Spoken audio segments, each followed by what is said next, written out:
आज का अपना टॉपिक है वीबीटी में सेकंड एग्जाम्पल एक्सा फ्लोरो कोबाल्ट थर्ड आयन।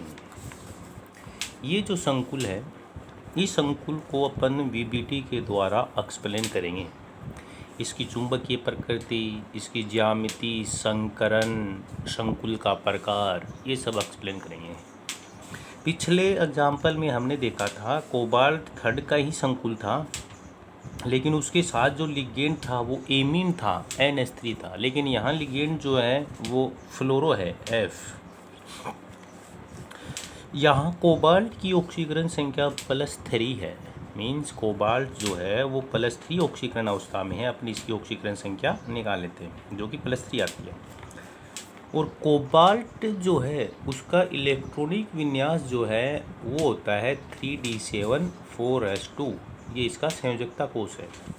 लेकिन चूंकि कोबाल्ट की ऑक्सीकरण संख्या +3 है, तो यहाँ जो +3 है उसमें इसका इलेक्ट्रॉनिक विन्यास देखेंगे तो अपन 3 इलेक्ट्रॉन निकालेंगे। 2 S से निकल जाता है और 1 D से निकल जाता है, तो इलेक्ट्रॉनिक विन्यास हो जाता है 3d6।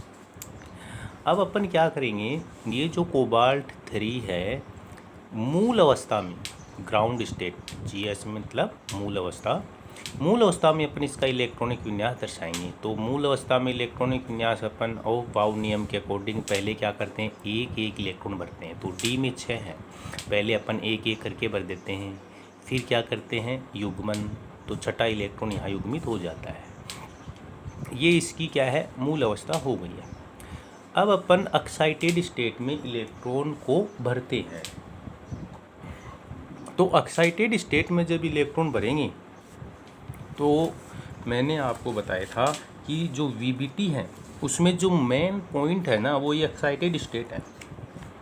जब अपन एक्साइटेड स्टेट में इलेक्ट्रॉन भरेंगे तो हमें देखना होता है संकुल में लिगेंड की प्रकृति। यहाँ संकुल में जो लिगेंड है वो फ्लोरो है, और फ्लोरो जो होता है वो एक दुर्बल लिगेंड होता है। मैंने आपको बताया था जब लिगेंड प्रबल होता है तो उत्तेजित अवस्था में इलेक्ट्रॉन युग्मित करते हुए भरते हैं। जैसे मान लीजिए यहाँ 6 लिगेंड है, तो लिगेंड प्रबल होता है तो अपन युग्मित करते हुए भरते हैं, जैसे 2 4 6। लेकिन अपने पास यहाँ लिगेंड F है और ये दुर्बल लिगेंड है, अतः उत्तेजित अवस्था में इलेक्ट्रॉनों का युग्मन नहीं होता है। तो वीबीटी में ये जो स्टेप है, एक्साइटेड स्टेट में जो इलेक्ट्रॉन भरते हैं, वो काफ़ी इम्पोर्टेंट है। यहाँ अपन लिगेंड की प्रकृति को देखते हैं। तो लिगेंड दुर्बल है, इसलिए अपन इलेक्ट्रॉन वैसे ही भरेंगे जैसे अपन ग्राउंड स्टेट में भरते हैं। मीन्स पहले एक एक करके इलेक्ट्रॉन भरेंगे, तो 5 और छठा इलेक्ट्रॉन फिर यहाँ युग्मित होता है। तो एक्साइटेड स्टेट में इलेक्ट्रॉन वैसे ही होते हैं जैसे ग्राउंड स्टेट में। मतलब यहाँ F जो है दुर्बल लिगेंड होने के कारण इलेक्ट्रॉनों का युग्मन नहीं कर पाता है। इसके बाद में हम देखते हैं वीबीटी में जो अवधारणाएं हमने देखी थी कि जो संकुल है उसमें केंद्रीय धातु परमाणु समन्वय संख्या के बराबर रिक्त कक्षक उपलब्ध करवाता है। तो यहाँ संकुल की समन्वय संख्या कितनी है, 6 है। तो हमें कितने खाली कक्षक चाहिए, 6 खाली कक्षक चाहिए। तो 6 खाली कक्षक लेंगे, एक 4s से, 3 p से। अब 2 कक्षक और चाहिए, तो उसके लिए आप क्या हैं, आपको D कक्षक जो है ना वो भी आगे लिखने पड़ेंगे। तो 4D लिखने पड़ेंगे कुल मिला के अपन को। ये 4D कक्षक हो गए। अब हमें 6 खाली कक्षक चाहिए, तो S से 1, P से 3 और 2 D से। ये 6 कक्षक हो गए। इन 6 कक्षकों में क्या होता है, जो लिगेंड है F वो इनके साथ बंध बनाता है। कैसे बनाता है, LP दान करके। तो इस तरह से ये संकुल का निर्माण हो जाता है।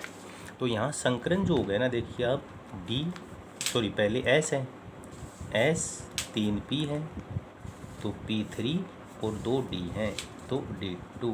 तो संकरण हो गया sp3d2। अब अपन इस संकुल के गुणों का बखान कर सकते हैं, एक्सप्लेन कर सकते हैं, वर्णन कर सकते हैं। सबसे पहले संकरण, तो संकुल में संकरण कौन सा हो जाएगा? sp3d2। चुंबकीय प्रकृति, देखिए एक्साइटेड स्टेट को मैंने अवधारणा में लिखा था, यदि उत्तेजित अवस्था में धातु के डी कक्षकों में सभी इलेक्ट्रॉन युग्मित हों तो प्रतिचुंबकीय, लेकिन अयुग्मित हों, भले एक भी अयुग्मित हो, तो यहाँ तो कितने हैं? 1 2 3 4, 4 अयुग्मित हैं, इसलिए चुंबकीय प्रकृति कैसी हो जाएगी? अनुचुंबकीय हो जाएगी, क्योंकि F जो है वो दुर्बल लिगेंड है, इलेक्ट्रॉनों का युग्मन नहीं कर पाता है। इसके पश्चात संकुल का प्रकार, मैंने आपको बताया था जब संकरण में पहले डी आता है तो निमन चक्रण, लेकिन बाद में डी आता है संकरण में, तो देखिए यहाँ बाद में डी आ रहे हैं, तो उच्च चक्रण संकुल। संकुल का प्रकार, ज्यामिति, जब समन्वय संख्या 6 होती है तो अपन जानते हैं ज्यामिति कैसी होती है? अष्टफलकीय होती है। तो यहाँ जो संकुल की ज्यामिति ये दिखाई गई है, ये क्या है? अष्टफलकीय ज्यामिति है। तो इस तरह से अपन दो जो संकुल अभी तक अपन ने पढ़े, दो संकुल अपन ने कौन कौन से पढ़े? कोबाल्ट के दो संकुल NH3 एक तो ये संकुल पढ़ा, और दूसरा संकुल जो हमने पढ़ा कोबाल्ट का ही, जो अभी आपने देखा है, ये संकुल।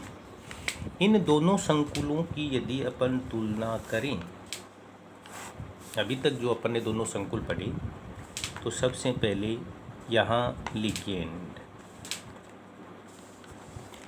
यहाँ लिगेंड क्या है?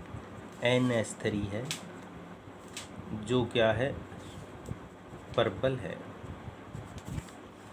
यहाँ अपन बात करें F- क्या है?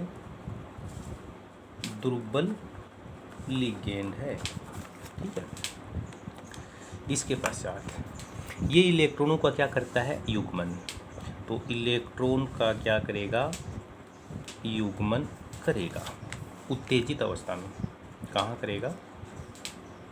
उत्तेजित अवस्था में। ये क्या करेगा? युग्मन नहीं कर पाता है, इलेक्ट्रॉन का युग्मन नहीं कर पाता है। तीसरा डिफरेंस अपन देखना चाहिए, तुलना देखें तो यहाँ संकरण जो आएगा, संकरण इसमें कौन सा है? D2sp3। यहाँ संकरण है sp3d2। इसके पश्चात और डिफरेंस आप देखना चाहिए तो चुंबकीय प्रकृति, चुंबकीय प्रकृति इसकी कैसी देखी आपने? प्रतिचुंबकीय। प्रतिचुंबकीय क्यों थी? क्योंकि सभी इलेक्ट्रॉन क्या थे? युग्मित थे। इसकी चुंबकीय प्रकृति कैसी है? अनुचुंबकीय, क्योंकि 4 इलेक्ट्रॉन क्या है? अयुग्मित है। इसके पश्चात संकुल का प्रकार, संकुल का प्रकार, यहाँ जो संकुल का प्रकार था वो था निमन चक्रण संकुल, निमन चक्रण संकुल। और यहाँ जो संकुल का प्रकार है वो क्या है? उच्च चक्रण